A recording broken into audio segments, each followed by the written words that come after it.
Welcome to Mid-Maryland Votes. Tonight, Radio Free Hub City CEO Ken Buckler joins us for a conversation about Dr. Anthony Fauci, COVID, and what we're learning years later.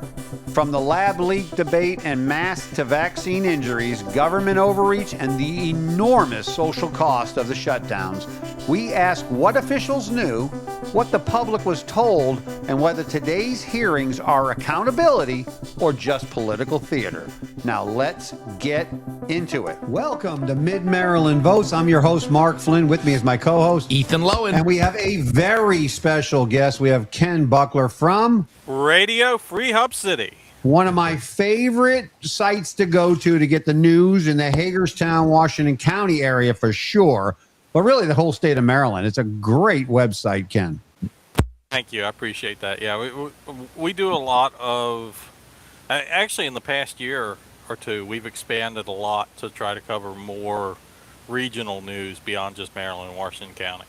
You're doing a great job because there is a news desert in this area with all of the local newspapers collapsing left and right. Yeah. And, you know, everything's USA Today or AP Post or whatever. You actually have the real deal from the locals, which is awesome. It's incredible. And it's very viewable. Yep. Yeah. We take pride in the fact that we don't have paywalls. And the web page is excellent. The Facebook page is excellent. They all interwork together. So I highly recommend people go to Radio Free Hub City for your news updates. Appreciate that. Especially in Washington County, where I think if you go back really even 10 years ago, we had 5 or 6 actual reporters, genuine reporters, and now we're down to 2. Julie Green of the Herald Mail, who does a very good job. And also Steve Cohen of DC News Now, 2 fantastic professionals, but you're talking 2 people trying to cover an entire county of 160 plus residents, 160,000 plus residents. And obviously you come along and you just hit such a wide variety of news sources.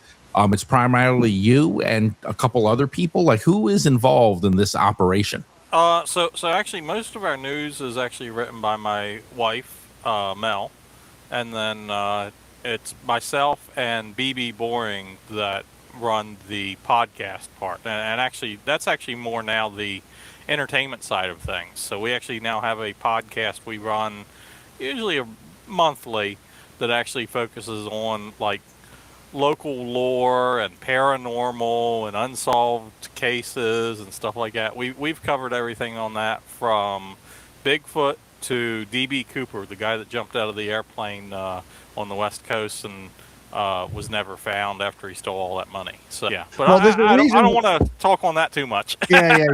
Actually, tonight's topic is going to be on Fauci and the release of the diaries and the other information about COVID and Ken. And we thought you'd be the perfect guest because we had done a great episode with you. And I'm not to make light of it. I know that you had some serious injuries from COVID. And that's what the show was about. So we thought you would be the perfect person to help us understand these Fauci diaries and where the missteps happen. Is this a persecution or is this a legitimate villain? Well, here's my initial thoughts on this is I don't necessarily view Fauci as a villain because I don't think that there was serious malicious intent. All right. I don't think that the man was trying to be malicious. I think that he was doing what he thought was right, but also at the same time, anybody that was, or any data that was contradicting what he thought was right, he was kind of ignoring, I think is the best way to look at it. Yeah. And the other thing too is basically he was letting the fame get to him. Is what I read from other people's analysis of it, and I believe that. So would I call him a villain? No, I wouldn't call him a villain. Negligent? That's probably a better term for it. But villain implies malicious intent. I don't think there was actually malicious intent. Do you think these hearings that are going after him right now, believe that these are productive, or do you think it's just vindictiveness? Well, I'm gonna have to plead the fifth on that. Good one. Good reference. No, seriously though. I don't know how many of our viewers are going to get the joke, but I did. It was hilarious. No, seriously though. They could be productive if Fauci would cooperate. At the same time, I understand why he's hesitant to cooperate, because they think they're out to get him. All right. And that may be true for some of them. All right. But at the end of the day, he was not the sole architect of everything that happened. All right. And the man has a presidential pardon. So, I mean, if it was me and I'm standing up there in front of Congress and they're asking me these questions, I'm going to start naming names for them. I'm going to start telling them, okay, well. And one of the things that when you go through the diaries and the emails, because there was primarily the diaries, but also there were quite a few emails as well. And one of the things that comes out of it is kind of like a case study, because he is, the diaries are him day after day after day for 4 years, essentially, giving a very focused on issues around COVID. So it's not about, going to the play or the movies or out to dinner with his wife. It's very specific to COVID. And you can almost see like the change in his psychology.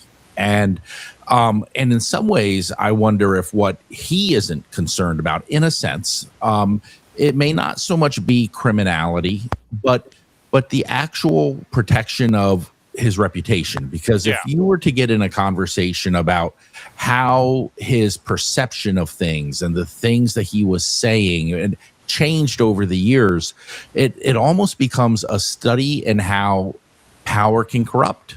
And not so much from a criminal point of view, but just from an ability to conceptualize and understand what's going on around you and to respond to facts as opposed to your perception of your own grandeur, for lack of a better term.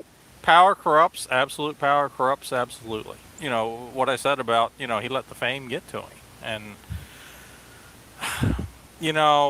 when you're focused so much on basically having a hero complex of, I'm the superhero here, I'm the main character of the story, you lose sight of, no, there's other stories that matter. My story matters. Other people's stories that were injured because of the vaccine matter.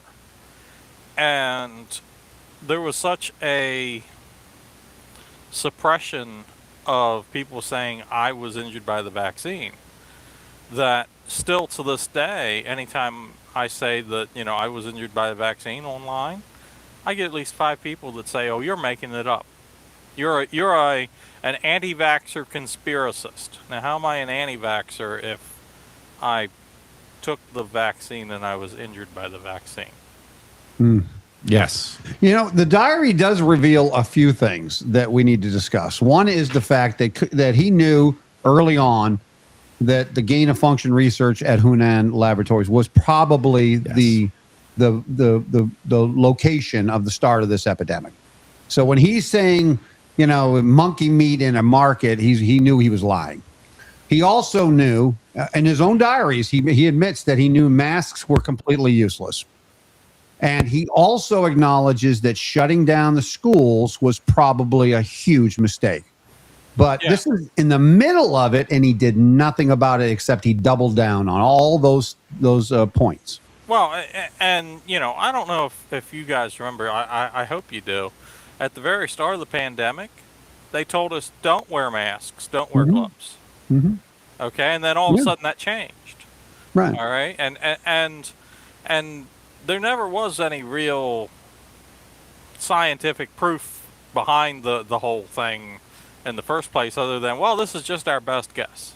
At the same time, if your best guess results in somebody's business failing or results in, somebody's health being endangered because you're forcing them to wear a mask while they have asthma and have trouble breathing already, and now you get them trying to breathe through a mask. That's a problem. And that is, I think, in many ways gets to the heart of what the issue is that he making a mistake in the midst of a global crisis.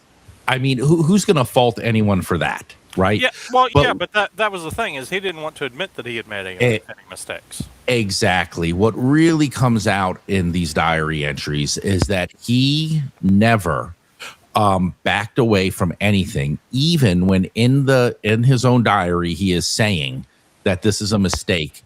Right. He never backed away from a thing, and the amount of damage that caused. But imagine having that conversation with him in Congress, saying, on this date you acknowledged masks didn't work. On this date you acknowledged that the doctors in the hospitals and the communities just are not accepting your recommendations for the amount of pharmaceuticals that should be handed out to patients, because they're saying it's not working. And your response in your diary is, essentially, we have to figure out a way to get them to see it my way. I mean, for lack of a better term. And so imagine if that was the actual conversation. Now, I know there's a lot of people that are doing this whole hero worship for him, and he's a hero, and people need to stop, harassing him with congressional hearings. Let me tell you about the real heroes of the pandemic. All right, the real heroes of the pandemic never get their stories told. All right, the real heroes of the pandemic are the first responders, the nurses and the doctors that were doing everything they possibly could in spite of questionable guidance. I can't tell you the number of sad stories I've heard from healthcare workers that they were like, we questioned the science and we almost got fired for it. And it's so sad. But I can tell you one of the unsung heroes. I'm not going to name his name because I don't have his permission to talk about it. But we do have an unsung hero here in Washington County who was responsible for maintaining the entire county's stockpile of personal protective equipment, PPE. I pick on Washington County a lot on a lot of different topics, and rightfully so. But I will absolutely say that, having read those emails, there are some real heroes in our local county government and our local healthcare system and our local first responders. And those are the ones that need celebrated. I agree. Those are the heroes. Yeah, I mean, I agree. The nurses and the doctors that were treating people, the people that were showing up for work every day and weren't staying at home watching Netflix and ordering Uber Eats, those are the people who are really the heroes, Yeah. By the way, how about them Uber Eats drivers? Those guys, holy smokes, they're heroes too. Yeah, I mean, to your point, you look at the diaries, these entries, and Dr. Fauci references, I mean, thousands of times, the numbers, the statistics, the conversations, like, to say that he was an uncaring person who wasn't committed to his job or the welfare of Americans would not be an accurate statement. It's just that what you see occur is that he starts to define to himself that the right thing is to come to the same conclusions that he's come to and to comply with those conclusions. And it really is scary with some of the ways that it shows up. I mean, at one particular point, he is receiving an award from Joan Baez. There may only be one person on this show who actually is old enough to know who Joan Baez is, but Joan Baez, and as he is kind of like planning to accept the award, he contacts her and he says, Joan, are you going to be wearing a mask? Are we going to be wearing masks? Because we don't want to be seen publicly not wearing masks. And it's like, now he just writes it without any thought, obviously no malevolence, no intent to be deceitful. But when you really think about what he was saying is, we all know there's no reason to wear masks. So, when you and I get together in any non-public event, Joan, we're friendly, no masks, doesn't matter how many people there are. But in the public, we want to make sure that the public sees what we want them to see so that they continue to do what we want them to do. And that's the sort of thing that, even if you could say it comes from an innocent perspective, how innocent is that really? Yeah. Well, and okay, so let's talk about the masks for a second. All right. First off, the cloth masks that was being recommended, no, they did not do any good whatsoever. All right, those didn't do any good. Like the plastic dividers they had up at the cash registers between you and the cashier, those did absolutely no good. That was all theater. All right, that was all to try to make people feel better. Now, the N95 masks, those were a little more worth it, okay, which was part of why they're telling people that reserved them for healthcare workers. Now, I wore one of the N95 respirator masks. The only reason I had that is because I've done construction, I've done that kind of stuff. I already had a supply on hand that lasted me through the whole pandemic. If I wouldn't have had those, I knew that the regular cloth masks wouldn't have made a difference. Yeah, and Fauci admits in his diary that the social distancing, he just came up with that. I mean, that was his number. He said 6 feet. He just made it up. I mean, he says in his diary, he goes, we don't know, and it's probably, and like you said, it was performative art. It was a performance to make people feel safer. But you know what? That distancing stopped people from seeing their parents after they passed away. It stopped funerals from happening. It stopped people having, Ethan's going to talk about the stats, but the deaths alone from being segregated and people all by themselves, the depression and alcoholism and drug addiction, all of that, Fauci realized right away was probably worthless.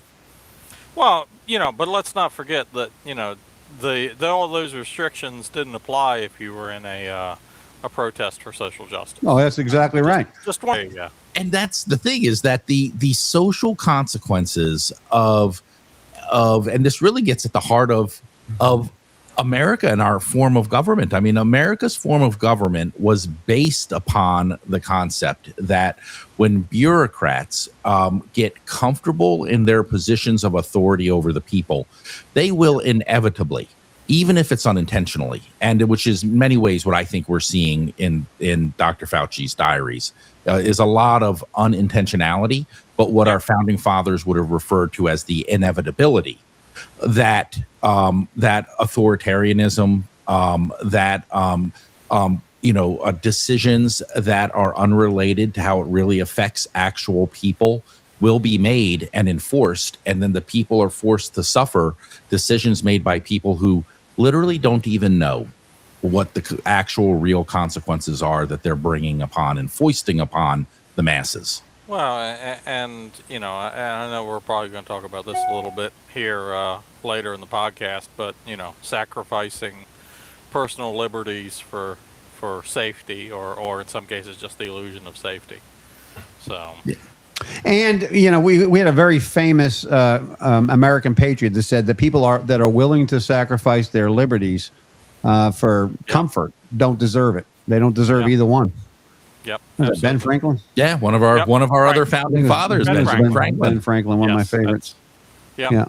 Ben Franklin was quite the man over in France, dude. You know that, right? He was quite the Lothario over there. Yeah. But Ethan brings up a great point. The authoritarianism we saw during COVID, right, was scary. I mean, I want you guys to think about it, because we forget. You had to have the inoculation record on you to travel, right? People were diming out their neighbors for having people over for Thanksgiving. People were quick. Now, I will say this.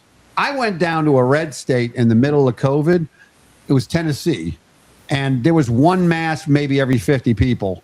And when I asked the guy, I said, "Don't you guys mask?" He said, "Son, we got free air down here." I said, "Well, unfortunately, I can't stay." But in your super blue states, the push. I mean, when they were given absolute power over people, it went insane. And I mean, some of the things we forget. I mean, we kind of. I don't know if it's just because it was a nightmare we don't want to remember, but if you really remember what they were pushing on us, people getting fired for not taking the jab, people getting fired for wanting to leave the masks alone. I mean, pre-kindergarten children being forced to mask up when we know that children were largely immune to this, this condition, and Fauci knew it too. Try getting a kindergartner to keep a mask on once. Mm-hmm. Yeah. Just try that. Good luck with that. Yeah. No, I saw a video over and over again of them trying to mask up these kindergartens. The kids were just crying endlessly and just trying to pull it off. And I mean, they didn't understand what's going on. And we know, and we knew then, and Fauci, acknowledges in his diary that kids were largely exempt. We shut down our schools, Ken. We shut down our schools. Education is so poor now. We haven't even recovered yet to this day. No. And I have family members in California, and one of them in particular, we were talking and said, living in California right now, during the COVID years, it's like living in a prison. The restrictions on just any daily activity are so tight.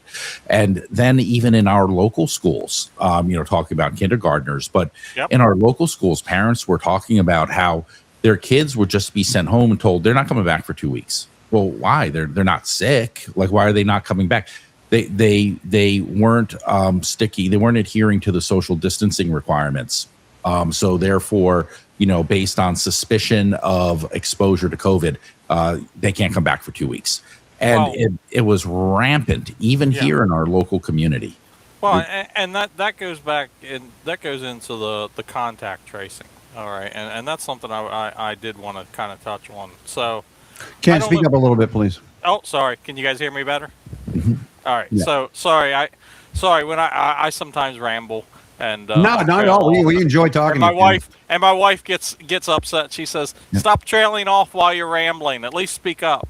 So, no. As far as what you were just talking about, Ethan, contact tracing. All right. So I don't know if you guys remember or not, but there was a big push for just install this app on your phone, and then you'll get notified if you were near someone else who had the app.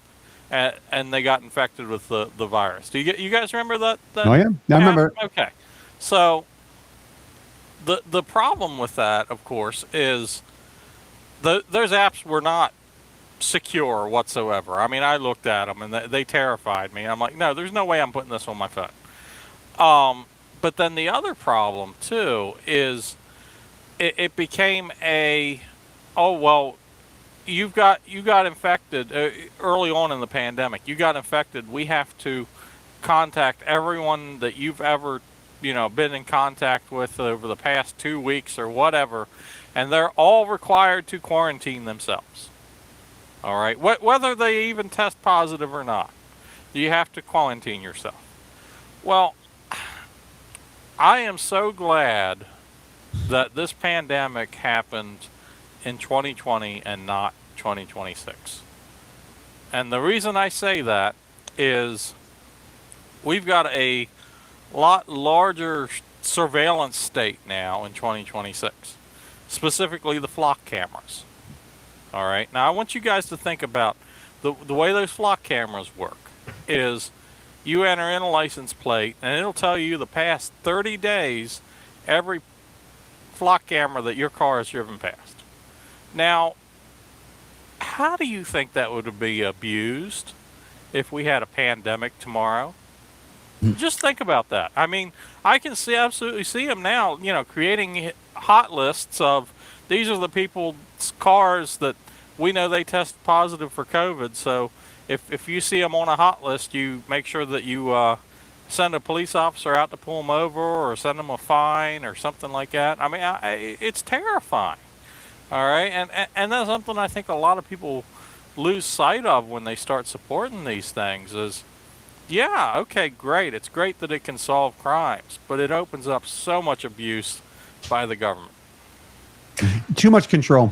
I mean, too much control. And you're right. Yeah. I mean, in 2020, it was bad enough. I mean, when we have people snitching on each other and the government coming down and cracking down what they're doing, closing the beaches, closing the parks, closing, places that we knew then was something needed by people, to exercise and go out and meet the people and see them.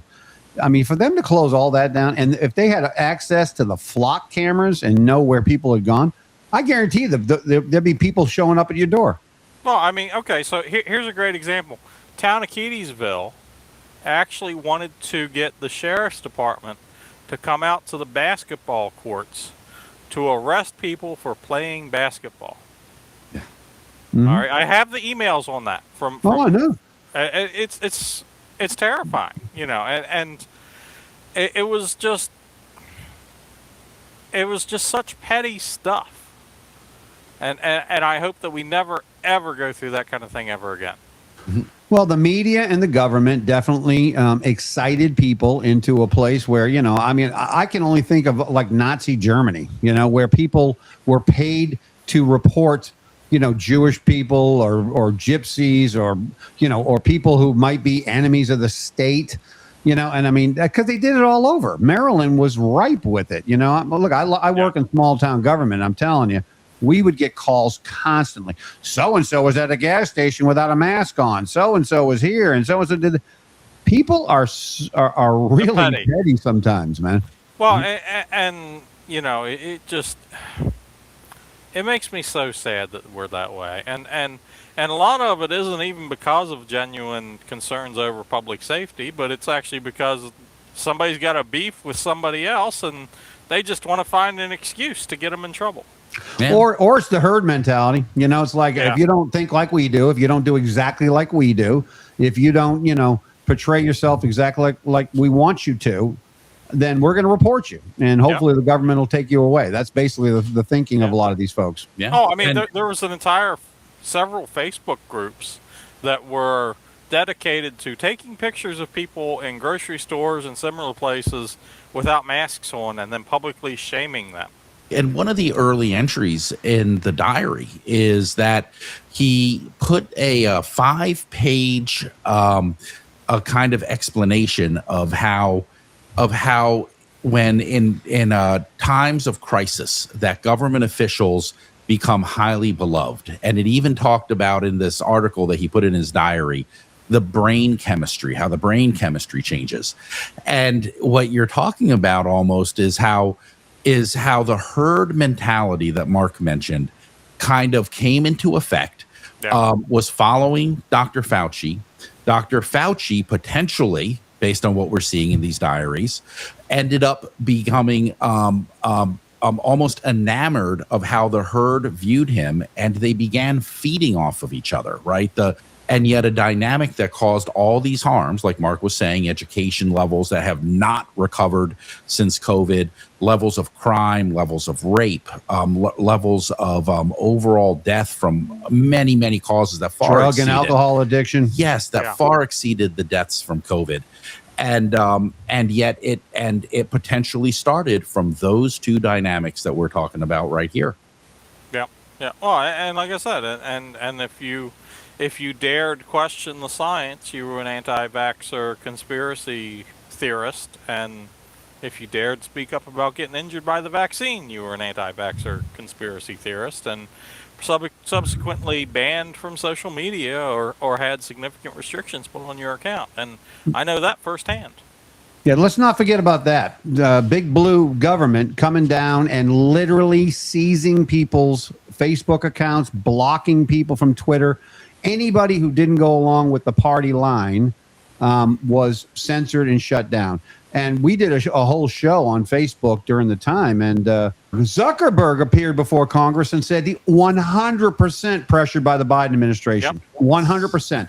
He said they sent fact checkers in. They sent people in.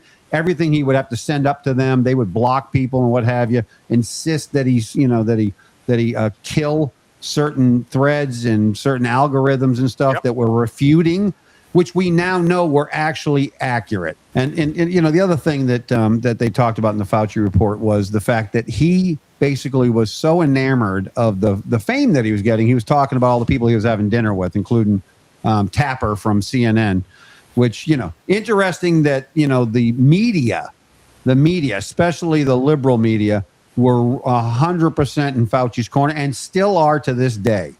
I have seen on Facebook multiple things where, some random healthcare worker starts posting about how much they worship Fauci and how he needs to be celebrated as a hero and stuff. And every once in a while I'll get on that and I'll say, all right, so let me ask you something. How do you feel about those of us who are actually genuinely injured by the vaccine and are struggling to get any kind of help or any kind of, financial compensation? And by the way, I got to put in a plug for it. There is a bill in Congress right now that is going to revamp the vaccine injury compensation system and provide a retroactive window for those injured by the COVID vaccine. If that passes, then it's a lot lower standard of evidence required. The standard of evidence required for the current compensation plan is only 1% of the claims ever get approved. The Wow, 1%. Oh, it's somewhere between 1 to 3% of the claims get approved under the current compensation plan.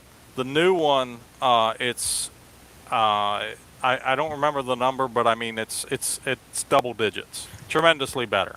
I'm praying, I'm hoping that this goes through and that I'm able to file a claim successfully. So we'll see. And when you mentioned the vaccine injury, one of the more ironic things that possibly is coming out of the diaries here is that it appears that Dr. Fauci himself may have suffered from one of the common symptoms or one of the common symptoms that is associated with the vaccines, which is he had about 6 months after he got the vaccine, he was diagnosed with a pulmonary infarction, which essentially is, in layman's terms, to the best of my knowledge, is that a part of his lung tissue died, most commonly caused by a lack of blood flow. The blood flow most commonly caused by blood clots, which is the number one issue that has been surrounded by these mRNA COVID vaccines since before they were even admitted and approved for use. And the way that could cause blood clots that could affect everything from the heart to the brain with a stroke to even pulmonary infarctions. And most of the common things that you hear about the increases in deaths are very highly correlated to blood clots. Obviously, with my vaccine injury, I did a lot of research. My symptoms line up with the spike protein, which was part of the vaccine as well as the virus. My symptoms line up with the spike protein breaching the blood-brain barrier and getting into my nervous system. Thank God I found that info, because I was able to take that info. All right, and I now have supplements that I take on a daily basis, based upon the treatment protocols they figured out for that spike protein. And had I not figured that out, I would probably be still in debilitating pain constantly. And that's one of the challenges with the vaccine compensation is how do you prove that it was the vaccine versus the virus that caused the problems? Because long COVID resembles problems with the vaccine, long-term problems with the vaccine. So at the end of the day, I just want to get better. All right. If I end up not being able to get any compensation for my pain and suffering, even though I know the vaccine caused it, I would rather get better and not have another flare-up ever. Be able to not get winded so easily anymore, and all the other symptoms I've got. I'd rather have that than any amount of compensation. And I think that's the important thing here. That's the light at the end of the tunnel that's hopefully not an oncoming train. So there are people on one side of the aisle that think that prosecuting Fauci is a priority. And then you have half the country who believe that Fauci needs to get a pass, that he did the best he could during a very trying time, and that he might have made mistakes, but that we need to give him a pass. Well, what do you gentlemen feel on that? Prosecute him on one side, give him a pass on the other. I wouldn't necessarily say fully prosecute, but hold accountable. All right, hold accountable, even if that's just getting him to admit that he made mistakes. And how do we prevent it from happening in the future? It's actually ironic that you bring that up, because if you go on to some of our podcast episodes for Mystery Hub Hunters over there at Radio Free Hub City, one of the episodes we've talked about is the CIA's mind control experiments. A lot of the mind control experiments they did weren't necessarily to control what somebody does, but to put them in a debilitated state. All right, well, they were developing bioweapons. Those bioweapons were then tested on unwitting victims, including soldiers at Aberdeen. All right, and this is some dark stuff that it sounds like conspiracies, but it's all true, because all the documents are published on the CIA's Freedom of Information Act. They meant well when they started doing this. The reason they started doing it is because they were concerned that our adversaries were developing the same capabilities, and they wanted to protect against it. Or they wanted to develop something so they could deploy against their adversaries without starting a nuclear war. I get why they did it, all right? The problem isn't that they did it, because they didn't do it maliciously.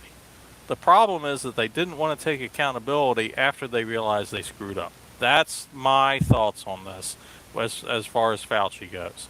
It's not a problem of was he doing it maliciously, it's a problem of he doesn't want to take accountability. And you hit the nail on the head, very much so, I think. I mean, the controversy with Fauci and the gain of function research goes back before COVID. I mean, back in 2010, he had written a fairly notorious article, as it's become at this point, where he essentially stated that gain of function is a good thing because of the amount of scientific knowledge. And he said that gain of function research has tremendous scientific knowledge that it can offer us. And then he went even further towards the end of the article and said, even if it does lead to an accidental epidemic, even then the amount of additional knowledge that can be gained from that experience is worth it as well.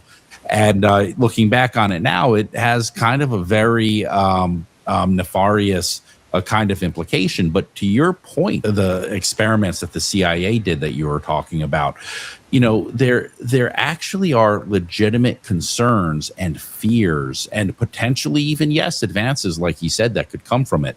But when it gets to the point where he then ends up with his agency giving grant money to a company that then gives money to a lab in Wuhan to do gain of function research on COVID viruses.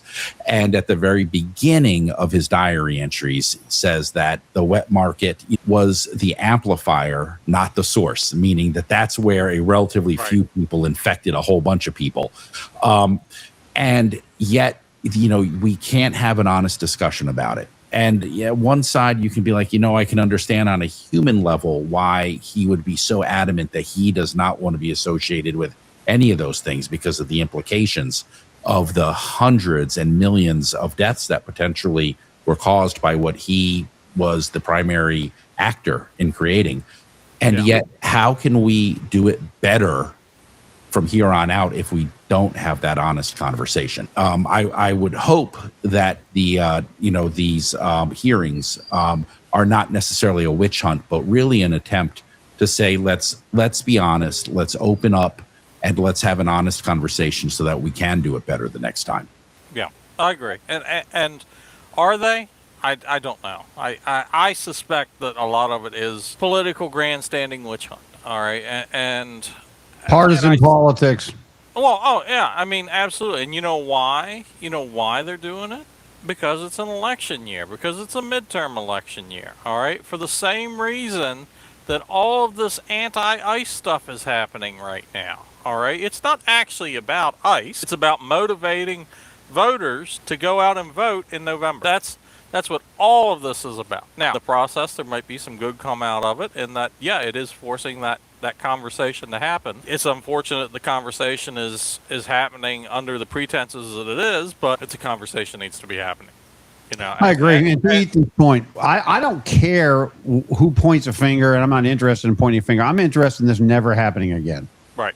You know, right. my goal is that my government doesn't tell me to stay in my house for 6 months and tell me I got to mask up and that my kids need an experimental vaccine and that we all go for that.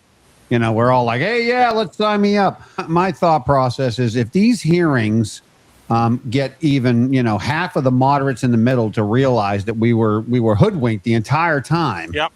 And that we fell for something that really was not true. And, you know, we basically panicked, all of us, you know. So, I mean, Fauci wasn't the only authoritarian. He had no authority whatsoever. It was implemented by the right. governors and the president and other people. He just had recommendations. And were they wrong? Yes, most of them were wrong. Here's the problem with the whole, these are just recommendations, okay?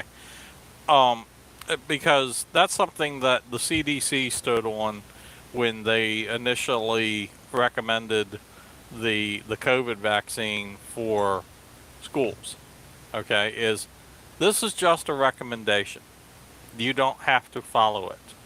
All right, but the problem with that is that then all of the schools use that as justification and say, well, it's recommended, therefore we have to follow it.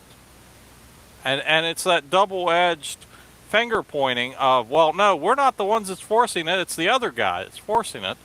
And nobody wants to take responsibility, just like everything else we've talked about tonight. It's a problem of not taking responsibility. And, you know, America is a very forgiving country with forgiving people. All we want is people to take responsibility for their mess ups, apologize, and we all often forgive them and move on, you know? Yeah. And to your point, Ken, if Fauci just came clean and said, you know what, I did the best I could at the time. You know, I made some mistakes. These are the mistakes I made, you know, and there was no maliciousness, no intent. I was trying to safeguard people, but I screwed up. He would be forgiven and forgotten. He'd be like, all right, go enjoy your 85-year-old retirement or whatever it is you're at. I think he's 85 now, right? I mean, apparently he was quite the runner. Like he would run marathons into his 60s and 70s. Did he do it with a mask on? Three masks. He triple masked. Triple mask, did he? The hearings have some value to me because it's revealing what we all knew to be the truth for most of the time, right? But at the same time, you know, I do believe there's political grandstanding. I think that as moderate in the middle, I can see that both sides have issues here, you know? Yeah, I mean, I agree. I mean, I think it's too much politics is the problem. At what point did we stop talking across the aisle and acknowledge that mistakes are made? And I think that is the way that we move forward at a national level. All right, and we've got a lot of local level problems right now, and that's the only way we're going to move forward at the local level. Is people got to realize that they screwed up. All right, and they got to admit that they screwed up. You know, it's just like in Washington County, right? Right now in Washington County, we have zero public comment at Washington County Commissioner meeting because somebody on the Board of Commissioners screwed up and tried to silence somebody that didn't like what they were doing. And honestly, I think that if they would just open up the public comment again and say, you know what, we're sorry, we tried to suppress your speech, I don't think they'd have problems anymore. Clamping down harder on a problem to try to fix the problem is only going to make the problem worse. I mean, there was some consequences for people who did not own up to the fact that they made mistakes during that time frame. And, you know, I think what you're asking for, Ken, is that people be humble. You know, humility. A little humility goes a long way, where you say, you know what? I'm not perfect, and I made some mistakes. I don't think Fauci's there. I don't think that he can admit it. I think that Fauci is the hero of his own story, and he cannot see any other reality. And that goes back to the, you asked me if I think he's a villain. I don't think he's a villain. Other people do, but I think it's also important to remember that every villain is the hero of their own story. That's correct. So, what did Harvey Dent say? You either die the hero or you live long enough to become the villain. ain't that the truth? Anyway, we want to thank you for being on Mid-Maryland Votes. We got to promise to come back on sometime soon. Absolutely. Like I tell all our viewers, Radio Free Hub City is worth a look-see and definitely support. Yes. I appreciate it, guys. Great conversation. I hope we gave the viewers a lot of food for thought. Practicing our own humility, we have to acknowledge to our viewers that we don't know much about anything, but we are willing to talk about everything. All right, Ken, thanks again for being on the show. This has been Mid-Maryland Votes. We thank you for joining us. I'm your host, Mark Flynn. With me is my co-host, Ethan Lowen. And we thank Ken for being on the show again. We'll see you next time on Mid-Maryland Votes. Our thanks to Ken Buckler. 5 years later, we're still arguing about COVID, but maybe the bigger question is whether we've learned anything from it at all. Mistakes were made, trust was lost, and millions of Americans still disagree about who was responsible. Are today's investigations finally bringing accountability, or are we watching more political theater? Mid-Maryland Votes, bringing people from different backgrounds together to talk, listen, disagree, and still part as friends.